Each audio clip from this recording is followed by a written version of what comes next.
दोस्तों स्वागत है आपका बिहार न्यूज़ में। दोस्तों मैं हूं फिरदौस गनी और आप देख रहे हैं केडीवी लाइव। दोस्तों आज हो चुका है 9 जनवरी 2023। तो आज की बिहार की टॉप न्यूज़ देख रहे हैं आपके लिए। दोस्तों वीडियो शुरू करने से पहले आपको बता दूं कि अगर आप नए आए हैं इस चैनल पर तो फिर चैनल को सब्सक्राइब करके बेल आइकन को प्रेस कर दीजिए। तो चलिए शुरू करते हैं आज की पूरे बिहार की टॉप न्यूज़। दोस्तों आज बिहार न्यूज़ में सबसे पहले बात करते हैं कि बिहार में रहने वाले लोगों के लिए बड़ी खबर सामने आ रही है। ताज़ा रिपोर्ट्स के मुताबिक 14 जनवरी से पटना, गया, मुजफ्फरपुर और भागलपुर में जियो की ट्रू 5G सर्विस शुरू होने जा रही है। इसको लेकर के जियो के द्वारा तैयारियां की जा रही है। खबर के अनुसार पटना नगर निगम में पटना सिटी से लेकर के पटना दानापुर तक जियो 5G सर्विस की सुविधा उपलब्ध कराई जाएगी। वहीं गया, मुजफ्फरपुर और भागलपुर में भी जियो की 5G सर्विस शुरू होगी। इसका लाभ जियो के उपभोक्ता उठा सकेंगे। आपको बता दें कि जियो वेलकम ऑफर के तहत उपभोक्ताओं को बिना किसी अतिरिक्त चार्ज के 5G सर्विस की सुविधा दी जाएगी। दोस्तों बात करते हैं कि ठंड के बढ़ते प्रकोप को देखते हुए बिहार के मुजफ्फरपुर, गया, नालंदा और सीमांचल के कुछ जिलों में भी स्कूल बंद कर दिए गए हैं। इसको लेकर के जिला प्रशासन के द्वारा आदेश भी जारी कर दिया गया है ताकि सभी लोगों को इसके बारे में जानकारी मिल सके। वहीं नालंदा में शीतलहर एवं अधिक ठंड के प्रकोप को ध्यान में रखते हुए सभी सरकारी एवं निजी विद्यालयों में 10वीं तक छुट्टी कर दी गई है। नालंदा में अब 14 जनवरी तक स्कूल बंद रहेंगे। इसको लेकर के दिशा निर्देश जारी कर दिया गया है। खबर के अनुसार बिहार में चल रही ठंडी हवाओं से यहाँ के तापमान में लगातार गिरावट देखने को मिल रही है, जिससे कनकनी और ठिठुरन में बढ़ोतरी हो गई है। साथ ही साथ सुबह सुबह घना कोहरा भी दिखाई दे रहा है। इसे ध्यान में रखते हुए स्कूल बंद करने के निर्देश दिए गए हैं। पूर्णिया में 10 जनवरी तक स्कूल बंद रहेंगे और आगे मौसम की स्थिति को देखते हुए फैसला लिया जाएगा। यही स्थिति किशनगंज की भी है। किशनगंज में स्कूल अब खुल गए हैं, लेकिन आगे मौसम को देखते हुए आगे फैसला लिया जा सकता है। पटना में 10वीं तक के सभी सरकारी और फिर प्राइवेट स्कूल 14 जनवरी तक बंद रहेंगे। वहीं पर पूर्णिया जिला प्रशासन के द्वारा पूर्णिया में 8वीं तक के सभी सरकारी और गैर सरकारी स्कूल 10 जनवरी तक बंद रहेंगे, यानी कि कल तक। दोस्तों बात करते हैं कि बिहार में रहने वाले लोगों के लिए बड़ी खबर सामने आ रही है। ताज़ा रिपोर्ट्स के मुताबिक बिहार में चल रही बर्फीली हवाओं से किशनगंज, अररिया, पूर्णिया, कटिहार, पटना, मुजफ्फरपुर, दरभंगा, भागलपुर, सीतामढ़ी, सहरसा समेत बिहार के कई जिलों में ठंड की स्थिति उत्पन्न हो गई है, जिससे लोगों की परेशानी बढ़ गई है। खबर के अनुसार पिछले 24 घंटे के दौरान गया, नालंदा, पटना, बांका, भागलपुर, मुजफ्फरपुर, अररिया, किशनगंज, पूर्णिया, कटिहार, नालंदा, नवादा, दरभंगा सहित 23 जिलों में कोल्ड डे की स्थिति रही है। इन जिलों में 10 डिग्री से भी कम तापमान रिकॉर्ड किया गया है, जिसको देखते हुए मौसम विभाग ने अलर्ट जारी कर दिया है और इन जिलों में रहने वाले लोगों को सतर्क रहने तथा ठंड से बचने की सलाह दी गई है ताकि लोगों को किसी तरीके की परेशानी ना हो। मौसम वैज्ञानिकों की माने तो बिहार के अलग अलग जिलों में 8 से 10 किलोमीटर प्रति घंटा की रफ्तार से बर्फीली हवाएं चल रही है, जिससे गलन की स्थिति उत्पन्न हो गई है। साथ ही साथ कई जिलों में सुबह सुबह घना कोहरा भी दिखाई दे रहा है। दोस्तों बात करते हैं कि बिहार के कैमूर से बड़ी खबर सामने आ रही है। ताज़ा रिपोर्ट्स के मुताबिक कैमूर में ATM वैन से 14 लाख की लूट हुई है, जिससे हरकत मच गया है।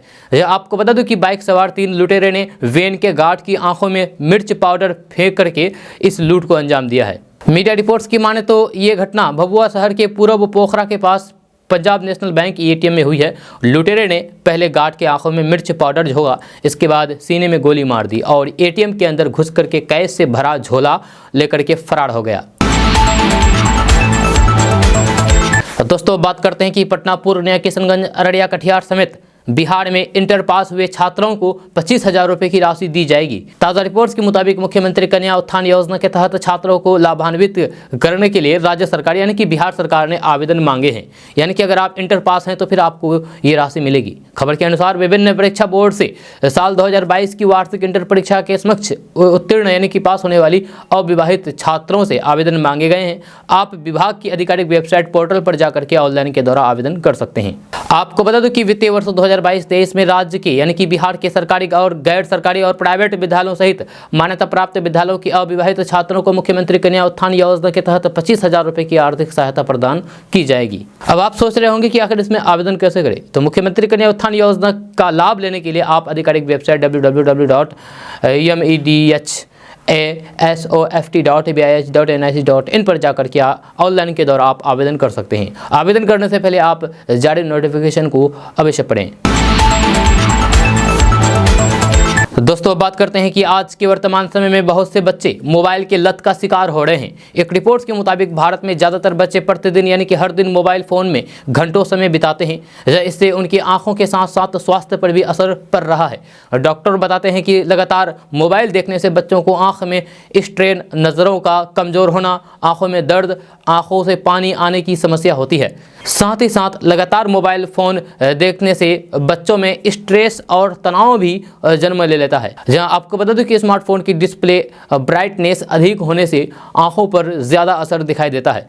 फ़ोन से निकलने वाली रोशनी सीधे रेटिना पर असर करती है, जिसके कारण आँख जल्द ख़राब हो जाता है। इसलिए बच्चों को आप मोबाइल फ़ोन की लत लगने ना दें या बच्चों को मोबाइल फ़ोन से दूर रखें। डॉक्टरों की माने तो लगातार स्मार्टफोन इस्तेमाल करने से पलक झपकाने की प्रक्रिया धीरे धीरे धीमी हो जाती है, जिसके कारण आँखों की पुतलियाँ और नसें सिकुड़ने लगती है। जी हाँ, जिससे आंखों में कई तरह की परेशानियां जन्म ले सकती है। तो ऐसे में अगर आपके घर में बच्चे हैं और अपने बच्चे को मोबाइल फ़ोन देते हैं तो फिर आप उसको दूर कर ले, नहीं तो फिर आगे चल करके अपने बच्चे के लिए आप नुकसान कर रहे हैं। दोस्तों, बात करते हैं कि घरों में सोलर एनर्जी के इस्तेमाल को बढ़ावा देने के लिए केंद्र सरकार के साथ साथ राज्य सरकार के द्वारा भी सब्सिडी का लाभ दिया जाता है, ताकि लोग अपने घर की छत पर सोलर प्लेट लगा करके बिजली की खपत को कम कर सके। खबर के अनुसार घर की छत पर सोलर पैनल लगा करके करीब 25 साल तक बिजली के बिल से छुटकारा पा सकते हैं। जहाँ अगर आप अपने छत पर सोलर पैनल लगाना चाहते हैं तो फिर आप आधिकारिक वेबसाइट पोर्टल पर जाकर के आवेदन कर सकते हैं। दोस्तों, बात करते हैं कि केंद्र की मोदी सरकार देश भर में युवाओं को बिजनेस शुरू करने के लिए प्रोत्साहन कर रही है। ताज़ा रिपोर्ट्स के मुताबिक अगर कोई युवा बिजनेस करना चाहते हैं तो फिर उन्हें केंद्र सरकार की तरफ से बिना किसी गारंटी के 10 लाख रुपए का लोन दिया जा रहा है। खबर के अनुसार प्रधानमंत्री मुद्रा योजना के तहत ग्रामीण इलाकों में छोटे उद्योग को शुरू करने की और फिर अपने बिजनेस के विस्तार के लिए सरकार के द्वारा 10 लाख रुपए तक का लोन दिया जाता है। इसका लाभ लेकर के आप बिजनेस शुरू कर सकते हैं। आपको बता दूं कि इस योजना के तहत लोन पर आपको 9 से 12% प्रति वर्ष का ब्याज देना होता है। जब वहीं अगर आप समय पर लोन चुकाते रहते हैं तो फिर कर्ज का इंटरेस्ट रेट भी माफ़ कर दिया जाता है। देश भर में कई लोग इस योजना के तहत लोन लेकर के बिजनेस कर रहे हैं। जब प्रधानमंत्री मुद्रा लोन योजना के तहत 8 साल से सरकार ने करीब 31 लाख करोड़ रुपए लोन के रूप में बांटे हैं। इससे कई लोगों ने अपना खुद का बिजनेस शुरू कर दिया है। इस योजना के द्वारा 50,000 से 10 लाख रुपए तक लोन प्राप्त कर सकते हैं। दोस्तों, अब बात करते हैं सेहत की। जब सेहत की बात में करते हैं कि आज के वर्तमान समय में बहुत से लोग ऐसे हैं जिनके शरीर में खून की कमी होती है।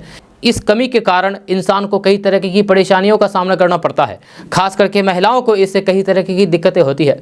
जब डॉक्टरों की माने तो जब किसी महिला के शरीर में खून की कमी होती है तो फिर शरीर कई तरह के संकेत देते हैं।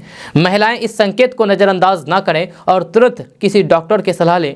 साथ ही साथ अपने खान पान को बेहतर करें। शरीर में खून की कमी होने पर बिना किसी काम के ही थकावट महसूस होती है। जी हाँ, अगर आपके शरीर के अंदर खून की कमी है तो फिर आप बिना काम करे ही आपको थकावट महसूस होगी। जब खून की कमी होने पर सांस फूलना या फिर सीने में दर्द जैसे लक्षण महसूस होने लगते हैं। आयरन की कमी की वजह से इंसान को चक्कर आते हैं और हाथ पैर ठंडे हो जाते हैं। शरीर में खून की कमी होने पर त्वचा का पीला हो जाता है। त्वचा जो शरीर का जो रंग है वो पीला हो जाता है। नाखूनों का टूटना और जीभ में सूजन जैसे संकेत शरीर में खून की कमी होने पर देखे जा सकते हैं। तो ऐसे में अगर आपके भी शरीर में खून की कमी है तो फिर आप कुछ चीज़ों का सेवन करके अपने अंदर शरीर में खून को बढ़ा सकते हैं। या शरीर में खून की कमी को दूर करने के लिए आप अनार, चुकंदर, पालक, हरी पत्तेदार सब्जियां आदि का सेवन कर सकते हैं। दोस्तों, बात करते हैं कि बिहार में कड़ाके की ठंड पड़ रही है। इस ठंड से बचने के लिए लोग अलाव के अलावा कंबल और जैकेट की खरीदारी पर कभी विशेष ध्यान दे रहे हैं। जी हाँ, इसको लेकर के जगह जगह पर स्टॉल लगाए गए हैं। इसी कड़ी में अब इस ठंड से बचने को लेकर के जैकेट खरीदारी से जुड़ी हुई एक बेहद सनसनीखेज खबर निकल करके सामने आ रही है। दरअसल बिहार के वैशाली जिले के ससुराल पक्ष वालों को अपनी दामाद की मांग पूरी न करना बेहद महंगा पड़ गया। गुस्से में आकर के दामाद ने अपनी पत्नी की हत्या कर डाली। बताया जा रहा है कि पति ने जैकेट की डिमांड पूरा नहीं करने पर अपनी पत्नी की हत्या कर दी। इस मामले में मृतक का नाम रितिका कुमारी बताया जा रहा है।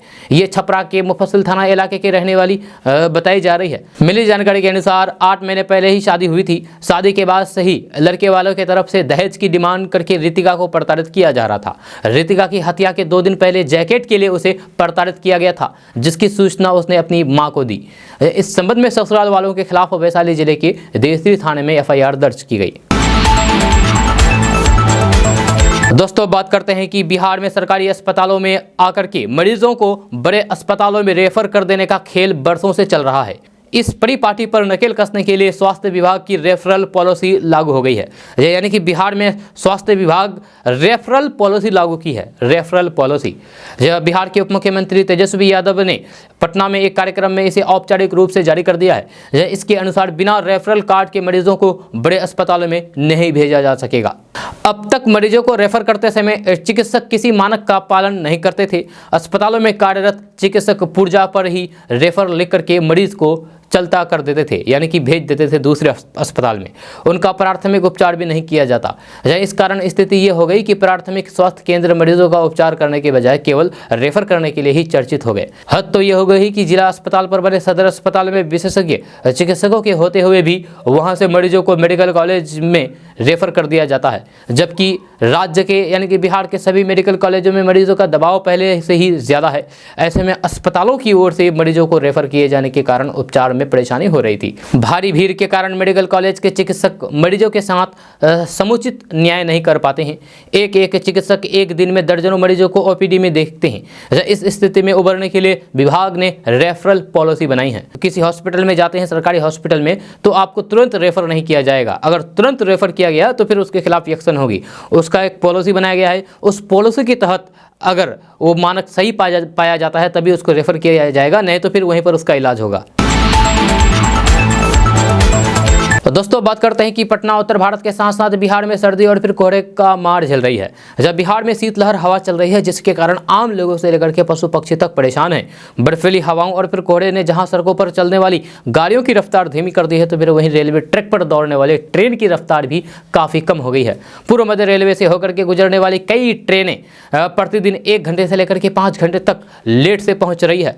जब पटना जंक्शन से होकर के गुजरने वाली आधा दर्जन ट्रेन लेट से चल रही है। तो ऐसे में अगर आप भी ट्रेन से सफ़र करने वाले हैं तो फिर आप अपना ट्रेन को चेक करते रहें, वरना वहाँ पर आपको स्टेशन में जाकर के आपको बैठना पड़ सकता है। हो सकता है कि आपका ट्रेन ही कैंसिल हो जाए। जी हाँ, क्योंकि आजकल के बहुत सारे ट्रेन कैंसिल हो रहे हैं ठंड की वजह से। दोस्तों, बात करते हैं कि बिहार के मुख्यमंत्री नीतीश कुमार ने पूर्व राज्यपाल केसरीनाथ त्रिपाठी के निधन पर गहरी शोक संवेदना जताई है। मुख्यमंत्री नीतीश कुमार ने अपने शोक संदेश में कहा कि वे एक लोकप्रिय राजनेता तथा कुशल प्रशासक थे, जहां उन्होंने हमेशा संसदीय लोकतंत्र की मजबूती की बात की। मुख्यमंत्री नीतीश कुमार ने कहा कि 27 नवंबर 2014 से 15 अगस्त 2015 एवं 20 जून 2017 से 29 सितंबर 2017 तक बिहार के राज्यपाल के अतिरिक्त प्रभार के रूप में स्वर्गीय केसरीनाथ त्रिपाठी ने अपना योगदान दिया था, जहां उनके निधन से राजनीतिक एवं सामाजिक क्षेत्र में अपूरणीय क्षति हुई है। मुख्यमंत्री नीतीश कुमार ने दिवंगत आत्मा की चिर शांति तथा उनके परिवार वालों एवं प्रशंसकों को दुख की इस घड़ी में धैर्य धारण करने की शक्ति प्रदान करने की ऊपर वाले से प्रार्थना की है। आपको बता दो कि यूपी विधानसभा के पूर्व अध्यक्ष केसरीनाथ त्रिपाठी जुलाई 2014 से जुलाई 2019 तक पश्चिम बंगाल के राज्यपाल के रूप में कार्य किया। उनके पास बिहार, मेघालय और फिर मिजोरम के राज्यपाल के रूप में छोटे कार्यकाल के लिए अतिरिक्त प्रभार था। दोस्तों, बात करते हैं कि बिहार में एक तरह जहां बीजेपी अलग अलग मुद्दों को लेकर के नीतीश कुमार और फिर महागठबंधन की सरकार को घेरने में लगी हुई है, तो फिर वहीं दूसरी तरफ जेडीयू और आरजेडी ने भी बीजेपी के खिलाफ मोर्चा खोल दिया है। जदयू के राष्ट्रीय अध्यक्ष ललन सिंह ने एक बार फिर से केंद्र सरकार पर केंद्रीय एजेंसियां के दुरुपयोग का आरोप लगाया है। ललन सिंह ने सीबीआई, ईडी और इनकम टैक्स को केंद्र सरकार का पालतू तोता बताते हुए कहा कि जब भी कोई बीजेपी के खिलाफ बोलता है तो फिर तीनों तोता को उसके पीछे लगा दिया जाता है। ललन सिंह ने व्यंग करते हुए कहा कि कसाई के शराब से गाय नहीं मरता। जब बीजेपी केंद्र को जितना जोर लगाना है लगा ले, लेकिन बिहार सभी 40 सीटों पर महागठबंधन की जीत तय है। ललन सिंह ने कहा है कि बीजेपी के विरोध में कोई खड़ा हुआ और कुछ बोला तो फिर उनके पास 3 तोता है जो एकदम पालतू हो गया है। जब बीजेपी ने एक तोता को सिर पर बैठा रखा है तो दूसरे को और तीसरे तोता को उसके कंधे पर बैठा हुआ है। ललन सिंह ने सीबीआई, ईडी और फिर इनकम टैक्स को बीजेपी का 3 तोता बताया है। जो उन्होंने कहा कि जहां बीजेपी के खिलाफ कोई कुछ बोला कि धड़ाक से तोता वहां के उसके ऊपर भेज दिया जाता है। जैसे ही तोता के कान में नाम बोला जाएगा वैसे ही तोता धड़ से घर में घुस जाएगा। तुरंत सीबीआई, ईडी और इनकम टैक्स का रेड हो जाएगा। दोस्तों बात करते हैं कि बिहार के उप मुख्यमंत्री तेजस्वी यादव का क्रिकेट प्रेम एक बार फिर से सामने आया है। डिप्टी सीएम तेजस्वी यादव ने बल्ला थामा और नेट पर जम करके पसीना बहाया। तेजस्वी यादव ने इसका वीडियो भी अपने ट्विटर हैंडल पर शेयर किया है। आपको बता दूं कि सियासी पारा शुरू करने से पहले तेजस्वी यादव क्रिकेटर रह चुके हैं। आईपीएल में भी उनका चयन हो चुका था। वहीं तेजस्वी यादव ने युवाओं को संदेश भी दिया है कि वे अपने पैशन को जरूर प्यार करें। तेजस्वी यादव की पहचान सफल युवा नेताओं में होती है। सियासत में कदम रखते ही आरजेडी सुप्रीमो लालू प्रसाद यादव ने इन्हें बड़ी जिम्मेदारी सौंप दी। देखते ही देखते तेजस्वी यादव आरजेडी के हीरो बन गए और बड़ी तादाद में उनके समर्थक बने। तेजस्वी यादव को राजद के समर्थक नेता के रूप में पसंद आने लगे। लालू प्रसाद यादव की तरह ही उनके करीब आने के लिए समर्थकों का हुजूम उमड़ता देखने लगा। लेकिन फिर भी तेजस्वी यादव से उनका क्रिकेट प्रेम दूर नहीं हो सका। तेजस्वी यादव को प्रधानमंत्री नरेंद्र मोदी ने फिटनेस सही करने की सलाह पिछले महीने दी थी। उसके बाद तेजस्वी यादव जम करके वर्कआउट करते देखे गए थे। तेजस्वी यादव ने एक बार फिर से वीडियो शेयर किया है जिसमें वे बल्ला भांजते हुए दिख रहे हैं। नेट प्रैक्टिस के दौरान वे बखूबी गेंद पर प्रहार करते हुए नजर आ रहे हैं। तेजस्वी यादव बतौर बल्लेबाजी की ही क्रिकेट खेलते रहे हैं। दोस्तों बात करते हैं कि जाति आधारित जनगणना का मसला बड़ा बनता जा रहा है। बिहार के मुख्यमंत्री नीतीश कुमार को इस मुद्दे पर एनसीपी चीफ शरद पवार का साथ मिला है। शरद पवार का कहना है कि हम भी कई वर्षों से राज्य में जाति आधारित जनगणना की मांग करते रहे हैं। एनसीपी नेता के एक प्रेस कॉन्फ्रेंस के दौरान ये बातें कही है। एनसीपी प्रमुख के इस बयान के बाद ये सवाल खड़ा हो गया है कि क्या महाराष्ट्र में भी जाति आधारित जनगणना का मुद्दा बड़ा बन सकता है। आपको बता दूं कि शनिवार को बिहार में औपचारिक रूप से जाति आधारित जनगणना की प्रक्रिया शुरू हो गई है। सीएम नीतीश कुमार ने इस बारे में कहा कि केंद्र सरकार इसके लिए तैयार नहीं है, इसलिए राज्य सरकार अपने स्तर पर यह कवायद कर रही है। इसी बीच मुख्यमंत्री नीतीश कुमार ने कहा है कि जाति आधारित गणना का काम अच्छे से शुरू हो गया है। हमने जाकर के खुद देखा है और फिर गणना कर्मियों को कहा कि ठीक से सभी चीज़ों को नोट कीजिए। किसी व्यक्ति का अगर घर यहाँ है और वह राज्य से बाहर रहता है तो फिर उसकी जानकारी भी लेकर के नोट कीजिए। सभी पार्टियों की सहमति से जाति आधारित गणना का काम शुरू हुआ है। बिहार की राजनीति में जाति आधारित जनगणना एक प्रमुख मुद्दा रहा है। नीतीश कुमार की पार्टी जदयू और महागठबंधन में के सभी घटक लंबे समय से मांग कर रहे थे कि बहुत ये जल्द से जल्द किया जाए। और दोस्तों बात करते हैं कि बिहार में ठंड का सितम लगातार जारी है। कड़ाके की ठंड अब जानलेवा साबित होने लगा है। पिछले कई दिनों से लगातार जारी ठंड के बीच गोपालगंज में लोगों की लगातार हो रही मौत ने चिंता बढ़ा दी है। गोपालगंज में ठंड के जानलेवा बनने से अब तक 2 शिक्षिकाओं की मौत हो चुकी है ठंड की वजह से। बात अगर पिछले 3 दिन की करें तो फिर यहाँ 3 लोगों की मौत हो चुकी है ठंड की वजह से। ये आंकड़े सिर्फ मॉडल सदर अस्पताल के हैं। निजी अस्पतालों की संख्या जोड़ दी जाए तो फिर 7 लोगों की मौत हो चुकी है ठंड की वजह से। यही नहीं, बेगूसराय में भी 6 जनवरी को कड़ाके की ठंड से रेलवे स्टेशन पर एक यात्री की मौत हो गई थी। यात्री रेलवे स्टेशन पर पानी पीते पीते अचानक गिर करके मर गया। वहीं औरंगाबाद में 2 लोगों की मौत हो चुकी है ठंड की वजह से। इसके अलावा नवादा में एक 12 साल की किशोरी की जान चली गई है ठंड की वजह से। कड़ाके की ठंड की चपेट में आने से बीमार लोगों की संख्या भी बढ़ गई है। दोस्तों बात करते हैं कि भारतीय राजनीति में इन दिनों यात्रा काल चल रहा है। राहुल गांधी के साथ ही प्रशांत किशोर और बिहार के मुख्यमंत्री नीतीश कुमार भी जनसंपर्क अभियान के तहत यात्रा पर निकले हुए हैं। राहुल गांधी इन दिनों भारत जोड़ो यात्रा पर हैं। सीएम नीतीश कुमार भी समाधान यात्रा पर निकले हुए हैं। जबकि सक्रिय राजनीति में जमीन तलाशते रहे प्रशांत किशोर जन स्वराज्य अभियान के तहत जनसंपर्क अभियान पर निकले हुए हैं। प्रशांत किशोर उर्फ पीके ने कांग्रेस नेता राहुल गांधी की भारत जोड़ो यात्रा पर तीखा तंज कसा है। उन्होंने कहा कि राहुल गांधी बड़े लोग हैं और उन्हें सड़क पर चलने का रिकॉर्ड नहीं बनाना है। चुनाव राजनीति से रणनीतिकार बनने की राह पर बढ़ रहे प्रशांत किशोर ने कांग्रेस नेता राहुल गांधी और फिर उनकी अगुवाई में चल रही भारत जोड़ो यात्रा पर तीखा तंज कसा है। प्रशांत किशोर अपने गृह राज्य बिहार में जन स्वराज अभियान के तहत इन दिनों पद यात्रा पर लोगों की नब्ज टटोल रहे हैं। दोस्तों बात करते हैं कि Bihar state power holding company और फिर इससे संबद्ध दोनों बिजली आपूर्ति कंपनियों ने 3 फेज के दौरान बिहार में 1,71,00,000 स्मार्ट प्रीपेड मीटर लगाने का लक्ष्य रखा है। इसमें करीब 12 लाख स्मार्ट प्रीपेड मीटर अब तक इंस्टॉल कर दिए गए हैं। कंपनियों ने मार्च 2024 तक तीनों फेज मिलाकर के 48 लाख स्मार्ट प्रीपेड मीटर लगाने का लक्ष्य रखा है। इसमें सबसे अधिक 30 lakh prepaid meter north Bihar power distribution company और फिर 18 lakh prepaid meter south Bihar power distribution company लगाएगी। दोनों बिजली कंपनियां हर दिन मिलाकर के 3 से 4 लाख प्रीपेड मीटर लगाने का काम करेगी। यह कंपनियों ने बिहार विद्युत विनियामक आयोग को सौंपी गई टैरिफ याचिका में इसकी जानकारी दी है। दोस्तों बात करते हैं कि बिहार सरकार बाढ़, सुखाड़ आदि प्राकृतिक कारणों से किसानों की फसलों को हुए नुकसान की भरपाई अगस्त सितंबर तक कर देगी। सहकारिता विभाग ने फसल सहायता योजना के लिए पोर्टल खोल दिया है। यह किसानों को 31 मार्च तक ऑनलाइन आवेदन करना होगा। योजना के कार्यान्वयन और निगरानी के लिए बनी राज्य स्तरीय समन्वय समिति ने रबी 2022-23 के लिए बिहार राज्य फसल सहायता योजना में आने वाली आच्छादित फसल की सूची जारी कर दी है। गेहूं, रबी, मक्का और ईख यानी कि गन्ना फसल को पंचायत स्तरीय घोषित किया है। यानी कि ये फसलों के मुआवजा के लिए किसी भी जिला के किसान आवेदन कर सकते हैं। इसकी क्रॉप कटिंग पंचायत स्तर पर होगी। चना, मसूर, अरहर, राई, सरसों, प्याज एवं आलू जिला स्तरीय फसल में अधिसूचित है। किसानों की 3 श्रेणियां बनाई गई है। रैयत और गैर रैयत किसान के अलावा 3 श्रेणियां ऐसे किसान हैं जो अपनी रैयत भूमि पर खेती करने के साथ साथ दूसरे रैयतों की भूमि पर भी खेती करते हैं। जब पोर्टल पर निबंधन किसान योजना में भी निबंधित माने जाएंगे। किसानों को ऑनलाइन आवेदन करते समय केवल अधिसूचित फसल का नाम और फिर बुआई क्षेत्र के रकबा की जानकारी देनी होगी। दोस्तों बात करते हैं कि देश में जाति आधारित गणना कराने वाले बिहार पहला प्रदेश बन गया है। शनिवार को बिहार में अपनी समाधान यात्रा को आगे बढ़ाते हुए मुख्यमंत्री नीतीश कुमार सिवान जिले में पहुंचे, जहां इससे पहले वे वैशाली के भगवानपुर में स्थित हुसैन में अपनी समाधान यात्रा के क्रम में मुख्यमंत्री ने खुद जाति आधारित गणना का काम देखा। पत्रकारों से बातचीत के क्रम में उन्होंने कहा कि जाति आधारित गणना के दौरान अग्र जाति, पिछड़े वर्ग एवं दलित, महादलित सहित सभी वर्ग के लोगों की आर्थिक स्थिति का भी पता लगाया जाएगा।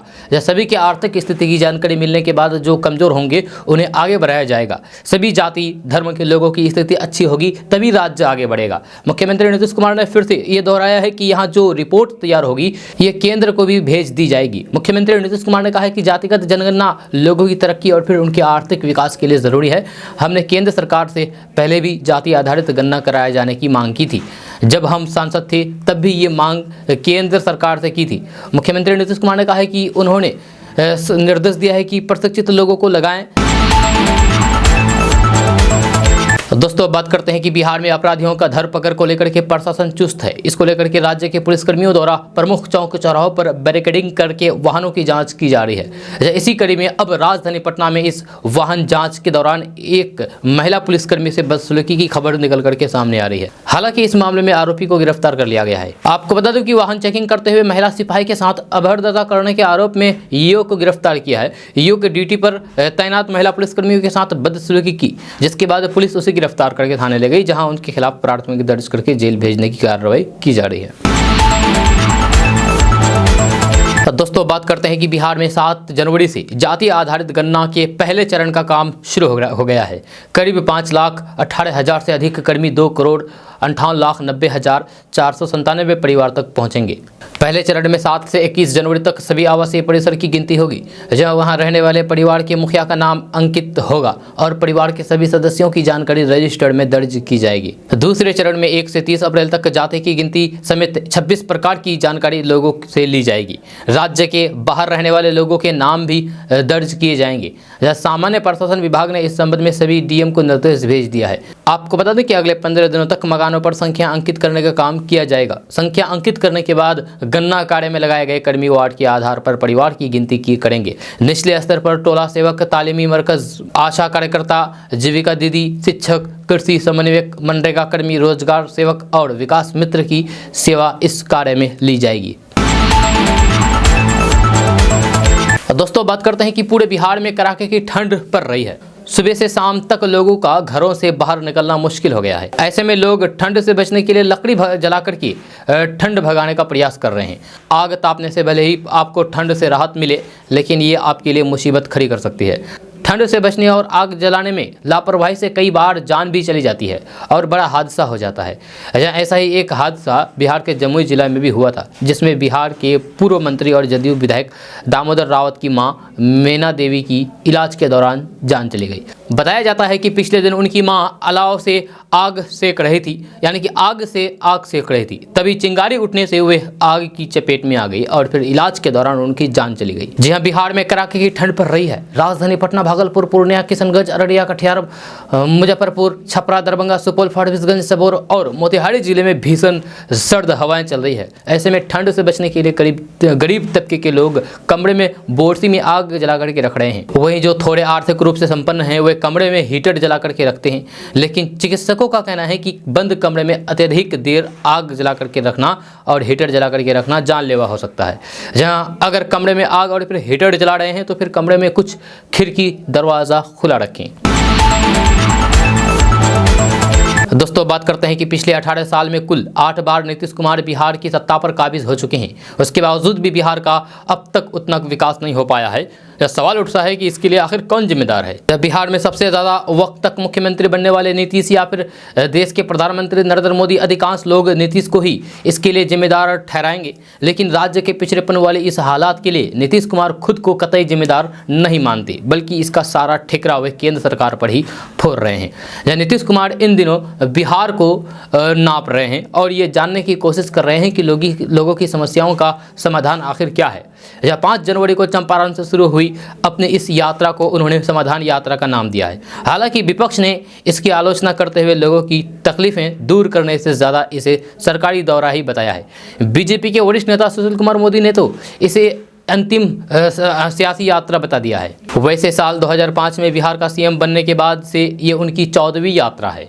जी हाँ, लेकिन उन्हें अभी तक ये समझ में नहीं आ पाया है कि बिहार विकास के पायदान पर अभी तक पिछड़ा है क्यों बना हुआ है। इसके लिए वे केंद्र सरकार का नाम लिए बिना उस पर निशाना साध रहे हैं। जब कह रहे हैं कि गरीब राज्यों के लिए कुछ किए बिना झूठा प्रचार प्रसार हो रहा है।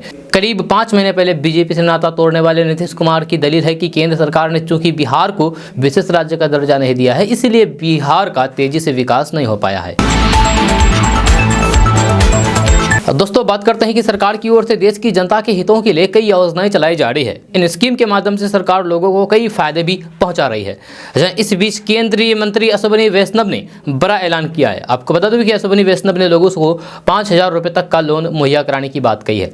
दूरसंचार एवं सूचना प्रौद्योगिकी मंत्री अश्विनी वैष्णव ने कहा कि सरकार साल 2023 में डिजिटल प्रौद्योगिकी की मदद से रेहड़ी पटरी वालों को 5,000 रुपये तक की सूक्ष्म ऋण सुविधा देने पर खास जोर देगी। अश्विनी वैष्णव ने डिजिटल इंडिया पुरस्कार वितरण समारोह में कहा कि साल 2023 में रेहड़ी पटरी वालों की 3,000 रुपये से 5,000 रुपये तक छोटी ऋण जरूरतों को पूरा करने के लिए सरल तरीके से ऋण सुविधाएं उपलब्ध करने पर खास ध्यान दिया जाएगा। अश्विनी वैष्णव का कहना है कि प्रधानमंत्री नरेंद्र मोदी ने प्रत्येक नागरिक को डिजिटल रूप से जोड़ने के लिए देश के सभी हिस्सों तक 4G और 5G दूरसंचार सेवाएं पहुंचाने को लगभग 52,000 करोड़ रुपए आवंटित किए हैं। दोस्तों, बात करते हैं कि नया साल में बिजली महंगी हो सकता है। इसके लिए बिजली विभाग कई बदलाव करने जा रहे हैं। बिजली कंपनी ने घरेलू उपभोक्ताओं के बिजली दर में 2 रुपये 56 पैसे से लेकर के 3 रुपये 40 पैसे तक प्रति यूनिट बढ़ोतरी का प्रस्ताव दिया है। इसे लेकर के विद्युत विनियामक आयोग 20 जनवरी से सुनवाई करेगी।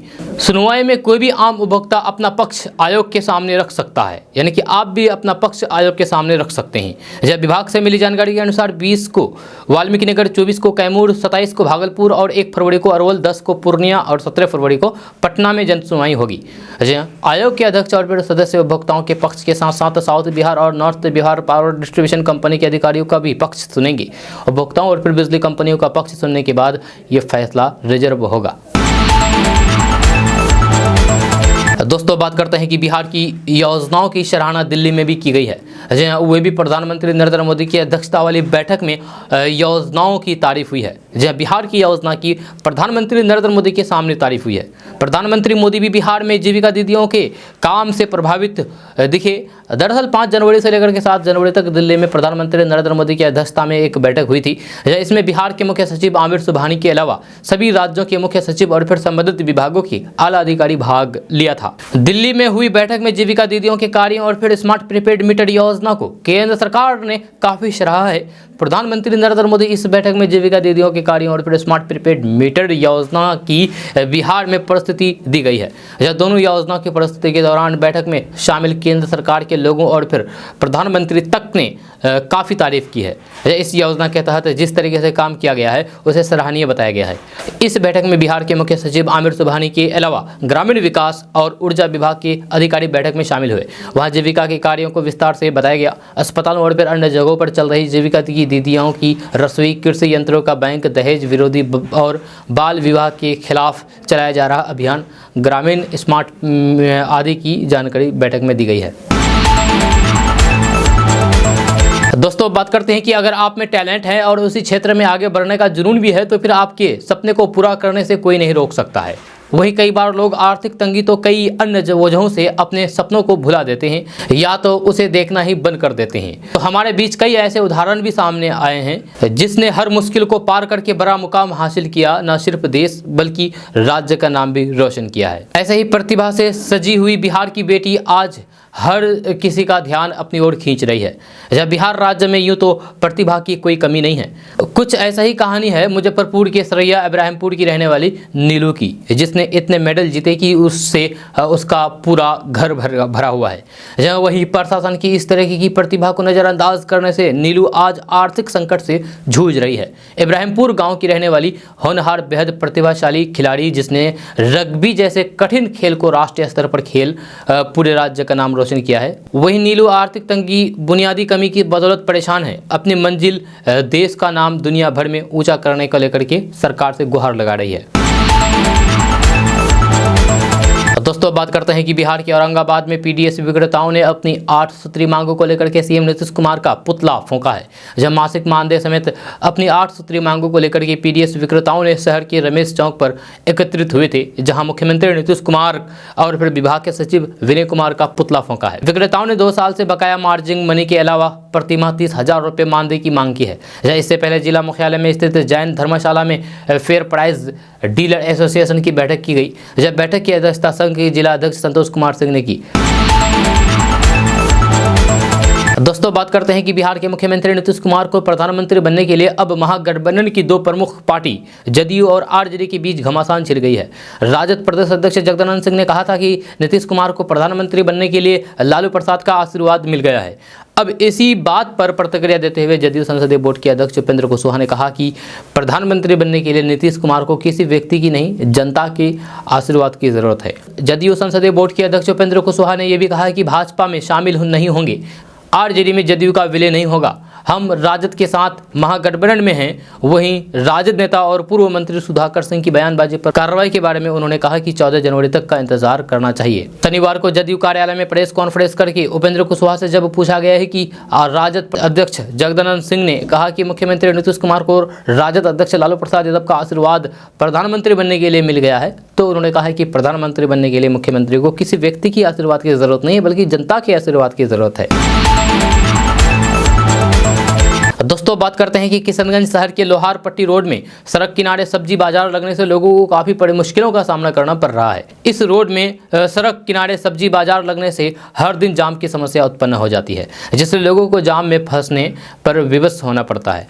इस रोड से होकर के स्कूली बस गुजरती है। अगर इस समय जाम लग जाए तो फिर बच्चों को स्कूल पहुंचाने में विलम्ब होता है। शहर के लोगों का कहना है कि सब्जी बाजार के लिए अलग जगह की व्यवस्था होनी चाहिए ताकि हर दिन लगने वाले जाम से लोगों को मुक्ति मिल सके। कई लोगों ने बताया है कि सब्जी बाजार के लिए अलग जगह है, जिसके बाद भी इस रोड के किनारे सब्जी बाजार लगता है। यहाँ सबसे अधिक परेशानी तब होती है जब जाम में किसी को अस्पताल पहुँचना होता है। इस बीच मरीज को भी इस जाम से निकलने में काफ़ी जद्दोजहद करना पड़ता है। लोगों का कहना है कि नगर परिषद द्वारा सब्जी बाजार लगाने की अलग व्यवस्था की जानी चाहिए। दोस्तों बात करते हैं कि बिहार के मुख्यमंत्री नीतीश कुमार इन दिनों समाधान यात्रा पर हैं। जब बीते 5 जनवरी से शुरू हुए इस कार्यक्रम में लगातार अलग अलग जिलों में जाकर के वहां की समस्याओं का जायजा ले रहे हैं। इस दौरान विधान परिषद के नेता प्रतिपक्ष सम्राट चौधरी का एक वीडियो अपने ट्विटर हैंडल पर शेयर किया गया है, जिसमें वह प्रजनन दर को रोकने को लेकर के भाषण दे रहे हैं, जहाँ वे कह रहे हैं कि मर्दों को इससे कोई मतलब नहीं रहता है, वे सिर्फ हर दिन मजे के लिए करते रहते हैं, महिलाएं ही इसको लेकर के खुद बचा सकती है। ये बातें वैशाली जिला का बताया जा रहा है, जहां मुख्यमंत्री के साथ तेजस्वी यादव भी साथ में नजर आ रहे हैं। मुख्यमंत्री नीतीश कुमार ने अपने भाषण में कहा कि प्रजनन दर को रोकने को लेकर के कहा कि महिलाएं पर लेगी तभी ये घटेगा, मर्द लोग तो हर दिन उसके साथ रहते हैं, इन्हें इस बात से मतलब नहीं होता है कि हर दिन बच्चा पैदा नहीं करना है। जब पढ़ी लिखी महिलाएं हैं इस बात को अच्छे से समझती है कि उन्हें ये नहीं करना है। आश्चर्य बात यह है कि जब सीएम नीतीश कुमार ये बात कही तब वहाँ काफ़ी संख्या में महिलाएं भी मौजूद थी। जिस तरीके से नीतीश कुमार ने प्रजनन दर रोकने को लेकर के मर्दों के चरित्र को लेकर के व्याख्या की है और महिलाओं को हर दिन बच्चा पैदा करने वाला बताया है, या उसके बाद अब विपक्ष ने इसे अमर्यादित बताया है। यह विपक्ष नेता सम्राट चौधरी ने वीडियो के साथ अपने कैप्शन में लिखा है कि मुख्यमंत्री श्री कुशासन कुमार जी ने जिन अमर्यादित शब्दों का प्रयोग किया है वे संवेदनहीनता की पराकाष्ठा है। ऐसे शब्दों का प्रयोग कर वे बिहार के मुख्यमंत्री पद की गरिमा को कलंकित कर रहे हैं। दोस्तों बात करते हैं कि बिहार में अब राज्य सरकार ने बड़ा फैसला लिया है, जहां राज्य के अंदर यानी कि बिहार के अंदर अब होल्डिंग टैक्स जमा करना काफ़ी आसान हो जाएगा। जिस तरीके से लोग मात्र एक क्लिक में अपने बिजली बिल का पेमेंट करते हैं, ठीक उसी तरीके से अब होल्डिंग टैक्स का भी बिल पे कर सकेंगे।